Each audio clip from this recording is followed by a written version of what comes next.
Boa noite, irmãos, amigos, família de Deus, graças a Deus, privilégio.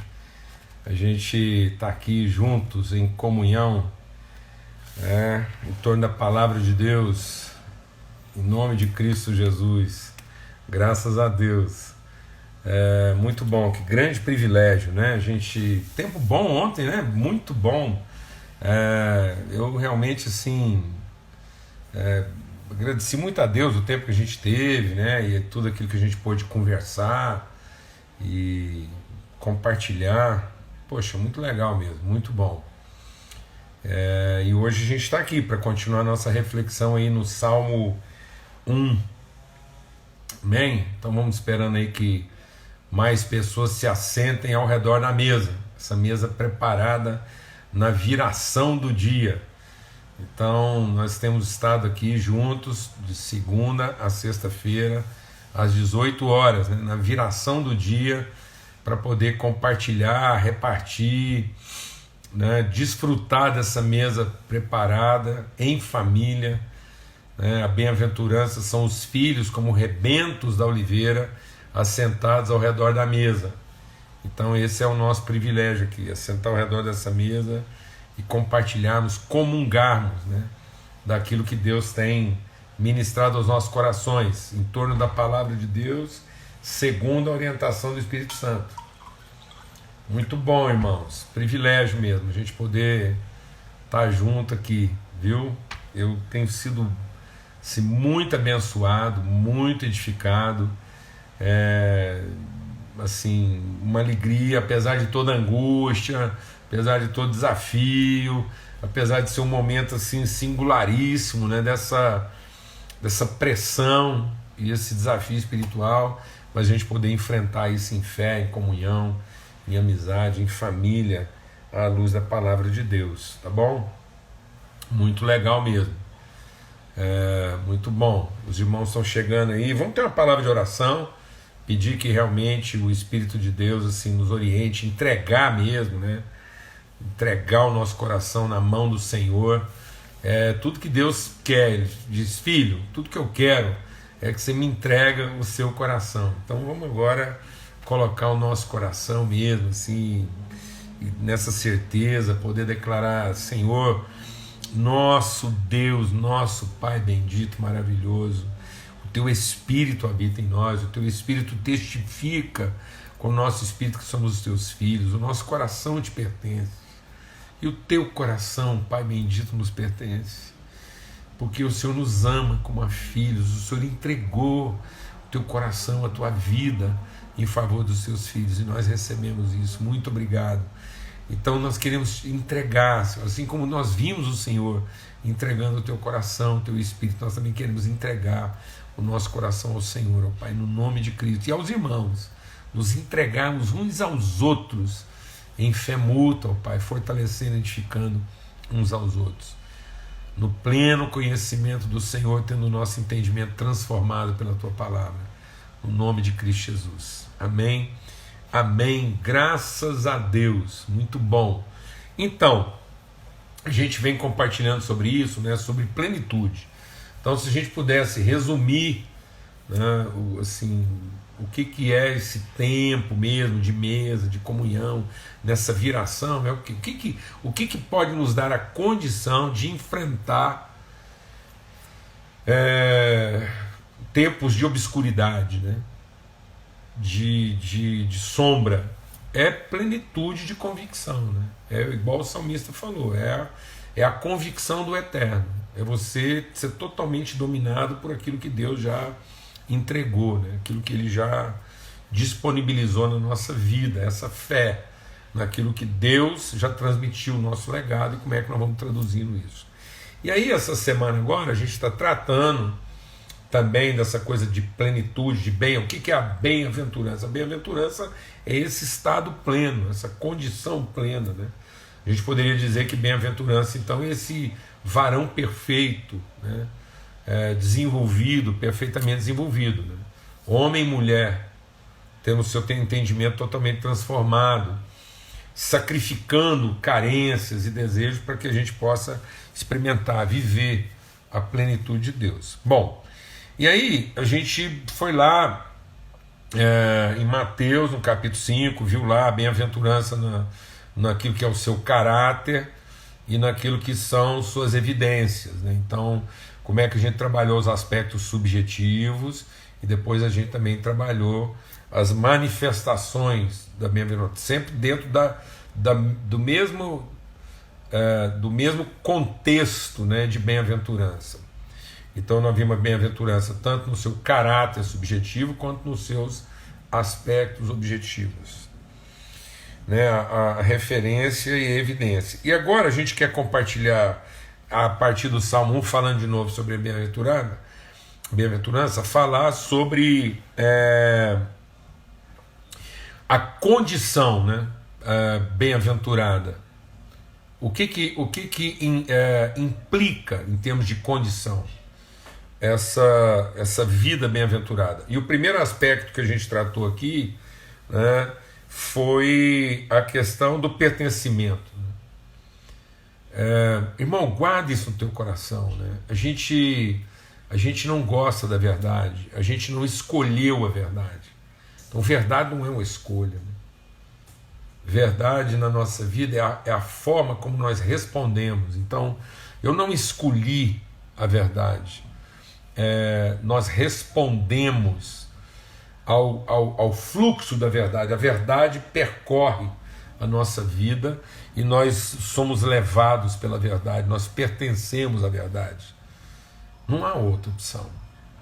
É simplesmente a decisão de não resistir.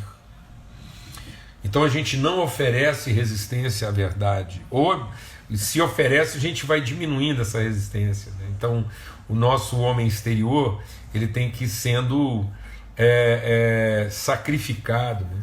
Mortificado. Paulo chama isso de mortificar a carne. Então nós vamos mortificando para reduzir o nível de resistência ao trânsito da verdade. Eu gostei dessa figura, né?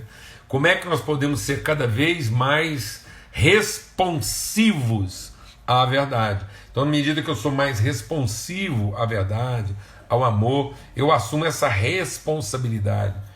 Então, a gente não gosta de amar, a gente é amor, como Deus é amor. Então, independente do meu sentimento, independente da minha susceptibilidade, eu sou sensível ao movimento do amor. Glória a Deus, amados.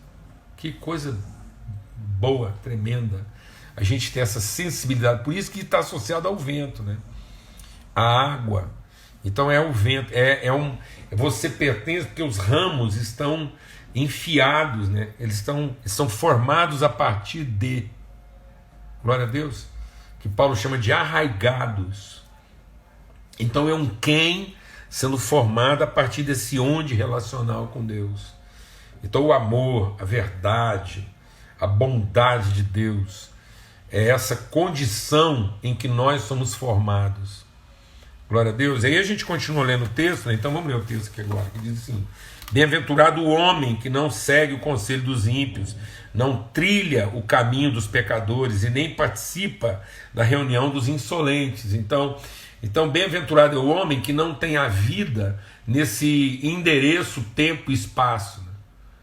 Vamos nos libertar disso, amados, entender a vida apenas no seu endereço, tempo e espaço, para a gente entender a vida no lugar convicção, no lugar interioridade. Então eu não preciso de um determinado endereço e de um determinado horário. Não, porque eu desfruto a condição. Então Paulo podia estar lá aprisionado, que ele mantinha a condição relacional. As pessoas estavam dentro dele. Então Jesus, mesmo na sua solitude, ele nunca foi solitário. Então não há solidão na nossa solitude. Então agora que eu estou aqui num quarto aqui em tese sozinho, meu coração está tomado da comunhão dos irmãos, do entendimento do pertencimento. A gente pertence a esse povo, a gente pertence ao corpo, né? Então eu não vou lá na igreja, não, eu pertenço O irmão está dentro de nós, na nossa interioridade, junto com o Pai. Então o Pai e a família, essa mesa, ela tem que estar montada acima de tudo dentro de nós.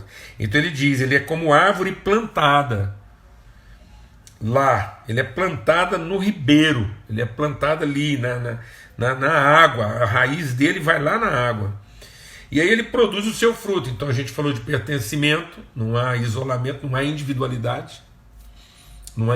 Existe particularidade. Então, aqui agora eu estou entregando a minha particularidade, mas isso não é uma individualidade. Então não há individualidades. Há expressões particulares da mesma natureza à qual pertencemos. E aí ele fala que essa condição do pertencimento, ela se desdobra numa outra condição, que é produzir o fruto. Então ele diz assim, ele produz seu fruto. Então outra coisa, além do pertencimento, é a relevância. É a relevância. Meu irmão, então não é eloquência. Deus não te chamou para você ter uma vida impressionante. Deus não te chamou para impressionar ninguém, não. Deus nos chamou para inspirar pessoas. Então, o êxito, o sucesso, não é o quanto você impressiona, mas é o quanto nós inspiramos as pessoas. Ou seja, esse pertencimento tem que gerar um movimento. E esse movimento é a geração do fruto. Por isso que Deus chamou Abraão para quê?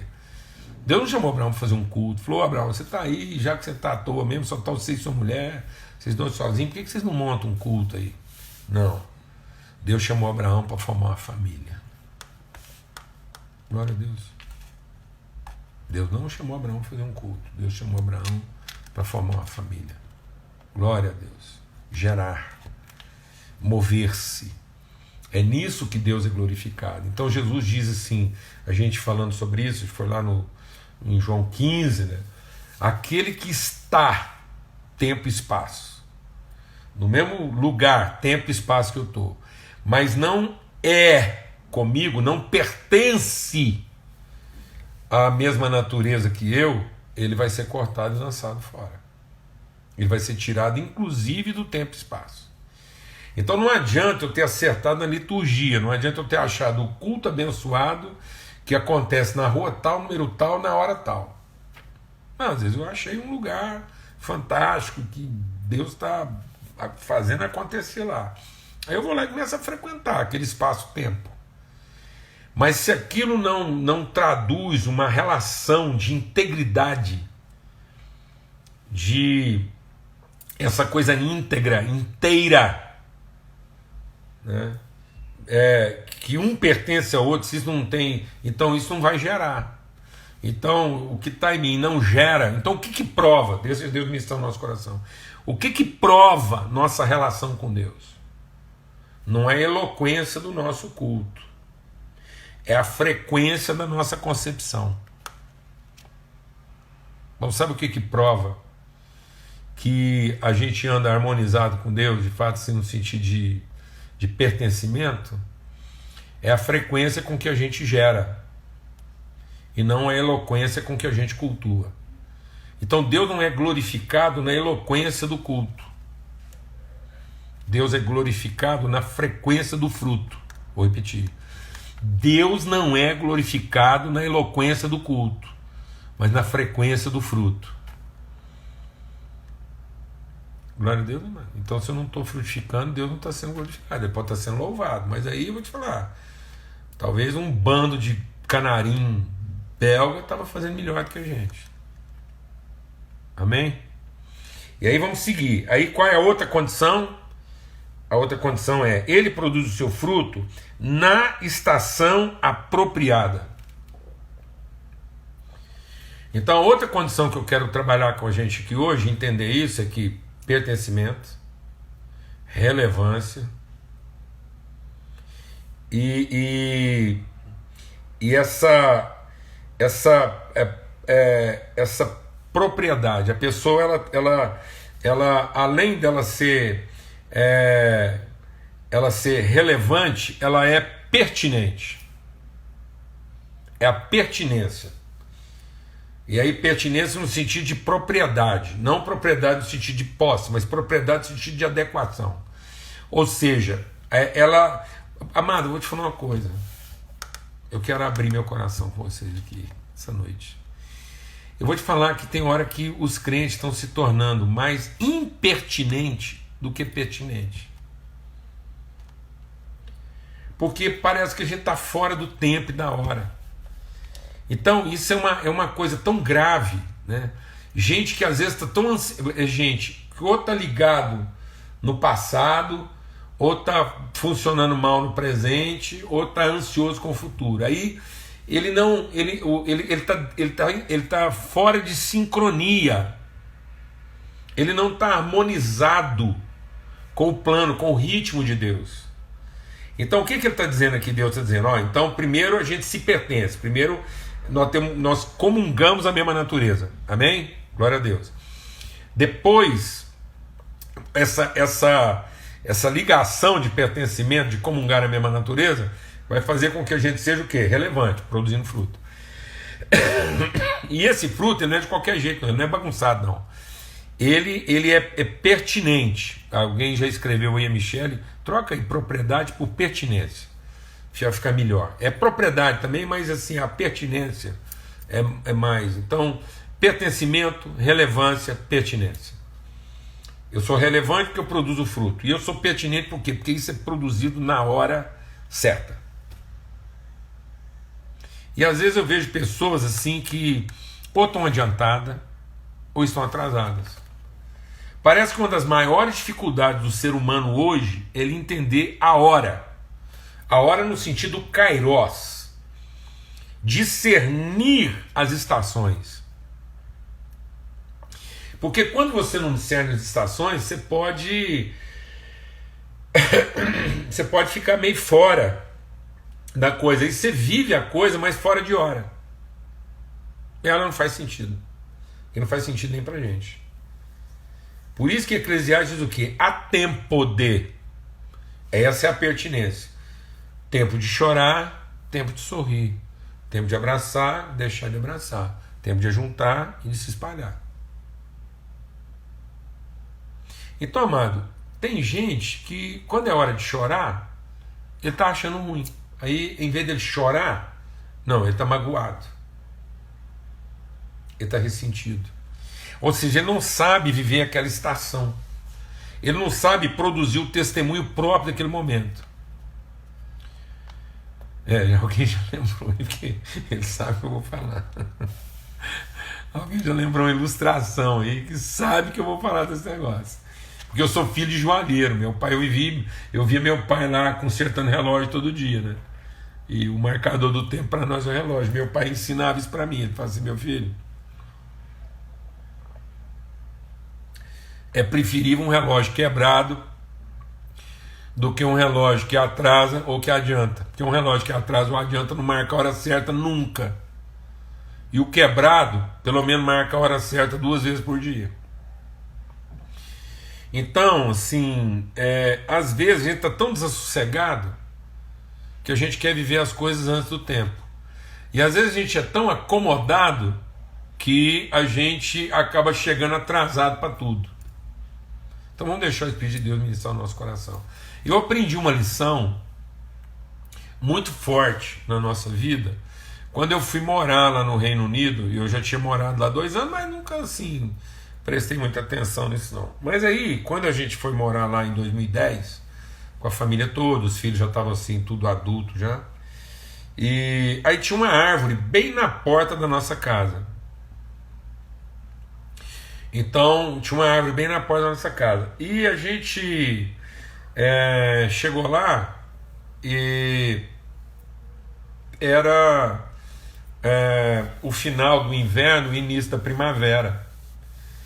Então a gente chegou lá, essa árvore estava assim bem seca, né? Tava só os galhos. E ela começou a carregar de flores. Isso foi tremendo, porque depois, quando a gente saiu de lá, como a gente chegou com ela florindo, foi maravilhoso, né? Porque ela enfeitava a porta da nossa casa. E quando a gente finalmente, depois ela deu frutos, os passarinhos comiam fruto lá na porta, lá, porque era um fruto silvestre lá que os passarinhos comiam. Depois veio o outono, aí no outono as folhas foram amarelando, ficou bonita também, caiu. E depois veio o inverno de novo e ela ficou só os galhos.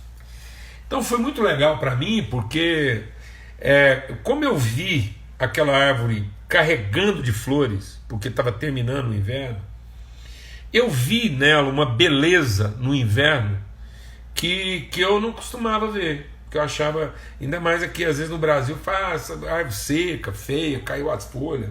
Não, mas aquilo é a beleza do inverno.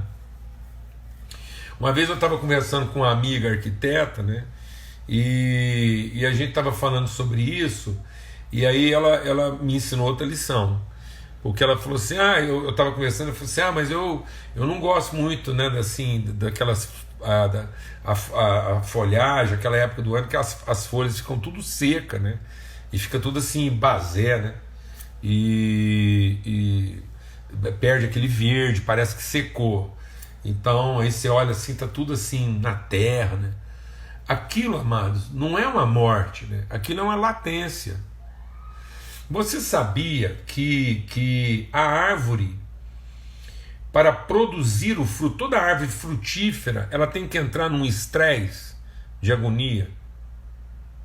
Inclusive a gente compartilhou isso aqui e vale a pena repetir. O que é esse estresse de agonia? Num certo sentido, se a gente pudesse falar que uma árvore pensa, o que acontece? Ou ela entra na agonia, no estresse da temperatura, então lá no hemisfério norte o estresse é de temperatura. Ela vai a um período lá de temperaturas muito baixas, aquilo é uma agonia. E aqui, para nós aqui na região aqui, é o estresse da seca, o estresse hídrico. Então, há algumas regiões do mundo que o estresse é térmico. E aqui para nós o estresse é hídrico. Então, assim, as temperaturas são altas, né, média alta, mas aí ela tem um estresse hídrico. E aí é a falta de água. E sabe o que a botânica diz? É que esse estresse é para que a árvore pense, né, usando agora uma figura de linguagem, é para que a árvore pense que ela vai morrer. E aí morrendo, ela faça a sua última entrega. Olha que coisa linda, rapaz. Coisa linda. Então tem gente que não sabe viver isso, né? Não sabe ver as suas estações, produzir o testemunho próprio de cada estação. Então aí é por isso que tem umas pessoas totalmente desajustadas, né? Porque quando era a hora dele estar chorando, ele não está, porque ele queria estar rindo. Depois, quando é a hora de rir, aí ele fica se sentindo culpado de estar rindo porque não chorou. Então é uma falta de sincronismo. É uma falta de pertinência. E aí eu vou te falar uma coisa, amado. Quando um cristão deixa de ser pertinente, ele se torna impertinente. Assim, incomoda, perturba. Então muitas vezes, em vez da gente trazer uma inquietação positiva, a gente está trazendo um incômodo negativo. Então parece que tem hora que hoje a presença de alguns cristãos na parada, tem hora que o cristão na parada é aquele cara assim que ele não inquieta, ele só perturba, só incomoda, ele é um incômodo, ele não é um despertamento, ele não... Então, você quer ver, eu vou te dar outro exemplo, você vê que coisa fantástica, quando a gente está falando dessa coisa da pertinência.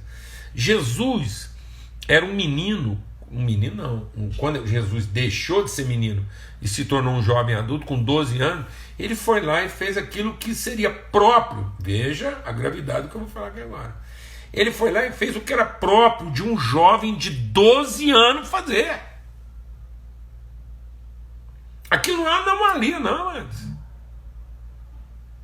não é anomalia, não.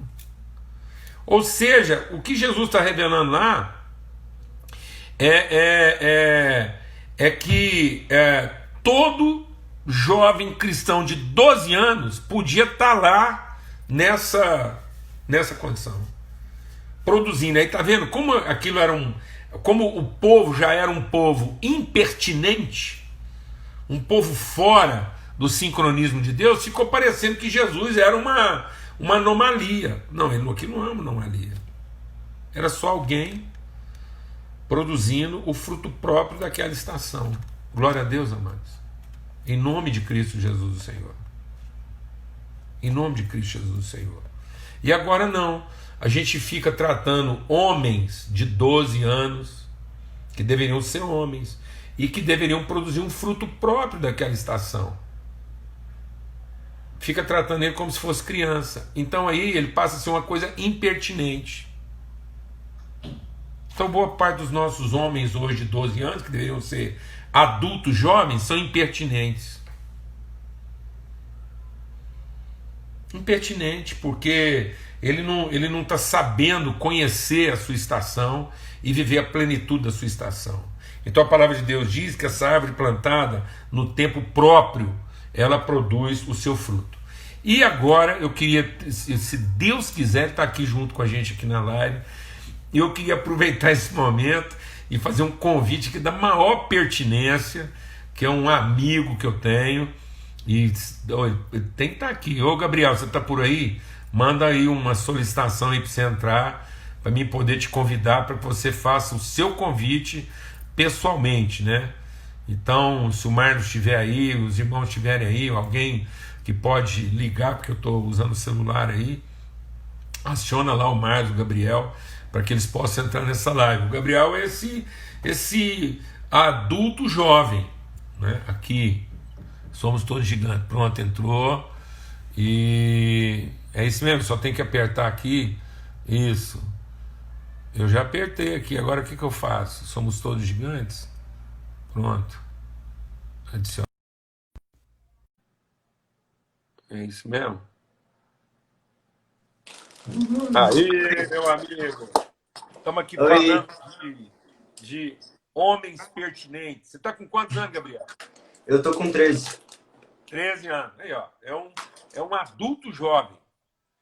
Até o Gabriel, vou fazer uma coisa aqui. Eu vou tirar os comentários para que não fica passando em cima de você e para todo mundo ver sua beleza plena aí, irmão. Tá Então, bom. ó, faz uma honra gigante, gigante mesmo, receber você aqui, exatamente no dia que a gente está falando sobre pertinência, né? Então, você sabe que quando a pessoa não entende o seu momento na vida, não entende o seu lugar na história, ela pode lamentar a sua circunstância. E aí, em Sim, vez dela produzir o seu fruto, ela fica lá, ou atrasada ou adiantada, ela fica num descompasso, né? Ela fica. E como você, para mim, é uma inspiração de compasso, porque você entendeu o seu momento na história e você encontrou essa harmonia com a sua própria história e uma bênção para todos nós. E aí você sabe que você não é impertinente, né? E a cada momento. E agora, se me permite, eu acho que eu e você temos maturidade para conversar isso aqui na boa, especialmente na condição do nanismo, né? Como o nanismo sofreu esse preconceito e acabou se tornando uma coisa mais impertinente, né? Totalmente fora de contexto, ou pela discriminação negativa, ou pela exploração cômica, uma coisa assim totalmente, né, descaracterizada, quanto que isso já feriu, já machucou muita gente. E graças a Deus a gente tem você aqui como nosso irmão, que tem nos ajudado grandemente. Bom, não vou falar mais nada não, dá o seu recado aí, o que vai acontecer daqui a instantes. Biel, fala com a bom, gente aí, fica à vontade. beleza. Obrigado mais uma vez pelo convite de eu estar aqui fazendo convite para a live, né? Mas então, agora às 7 horas a gente vai começar uma live tanto no Instagram quanto no canal do YouTube do Somos Todos Gigantes, respondendo as principais perguntas que eles estão mandando para a gente, principalmente sobre o alongamento ósseo que eu estou fazendo no braço. E também conversando sobre a quarentena e tudo. Então, fica o convite para todo mundo que entrar lá na live, 7 horas. E também, se não estiver seguindo a gente ou se não for inscrito ainda no canal do YouTube, para se inscrever e nos prestigiar lá. Então, é isso. Ô, Gabriel, queria te dar uma notícia. Hum. Porque para mim é muito especial. Você sabe da amizade que eu tenho por você, assim, e o que Deus gerou na nossa relação, o respeito que a gente tem um pelo outro. E eu sempre, desde que eu fiz a primeira live, eu sempre quis convidar alguém, né? Mas por causa da minha inexperiência, essa coisa toda, a gente veio trazendo isso aí e não, eu nunca tinha acontecido ainda um convite. Eu já fui convidado para um punhado de live, depois que eu entrei nesse negócio aí, muita gente já me convidou, estou participando de um punhado de live aí. Mas eu quero te dar a notícia que você é o meu primeiro convidado aí, viu? A, Hum. a Que participar. privilégio. Que privilégio, que honra. Essa Tá também bom? vai ser minha primeira live no Instagram. Eu já fiz, eu acho que Que legal. no YouTube, mas vai ser minha primeira live no Instagram e a primeira do Somos Todos Gigantes nas duas plataformas ao mesmo tempo. Então, Rapaz, não podia ter acontecido um dia melhor do que eu estar compartilhando aqui sobre dar o fruto da estação própria. Então, a gente está compartilhando aqui sobre pertencimento, e a gente só pode produzir frutos se a gente pertence à natureza frutífera de Deus. Falamos aqui sobre relevância, que é exatamente dar fruto. Então, eu quero dar esse testemunho que a sua vida tem sido assim extremamente relevante, porque você entendendo o seu pertencimento, a sua peculiaridade no corpo, você tem frutificado aí bastante e de maneira muito pertinente, né? Cada coisa no seu momento próprio. E quando era hora de ser menino, foi menino, e agora quando é hora de ser homem, é homem, e vamos por aí, tá bom? Um privilégio, uma grande alegria. E aí eu queria pedir então que você terminasse a nossa live aí fazendo uma oração e que você pudesse estar abençoando aí quem está acompanhando a gente. Você ora aí para encerrar esse momento, tá bom? Com você. Senhor Deus, obrigado por mais esse dia de vida. Obrigado por tudo que o Senhor nos providenciou até aqui. Continue abençoando nossas vidas até o final delas e para que a gente seja unido, forte, perseverante e que a gente plante todos os frutos bons e colha eles também no tempo certo. Abençoa a vida de Paulo Júnior para que ele continue fazendo essas lives maravilhosas nesses tempos de pandemia. E quando voltar, volte com tudo também. Abençoa essa pandemia para que acabe rápido e deixa no mínimo de estrago possível. E cuida do mundo nessa situação, dá esperança para as pessoas e perseverança. Em nome de Jesus. Amém. Que o amor de Deus, o Pai, a graça do Filho, a comunhão do Espírito Santo seja sobre todos, sobre a sua vida. Boa live para você aí, para todos nós, tá bom? A bênção de Deus sobre a sua casa e a nossa família aí. Um forte abraço para todos, até amanhã, se Deus quiser, às 18 horas. E aí, viu? Bênção, viu? Até daqui a pouco. Fica na paz. Tchau. Amém. Tchau.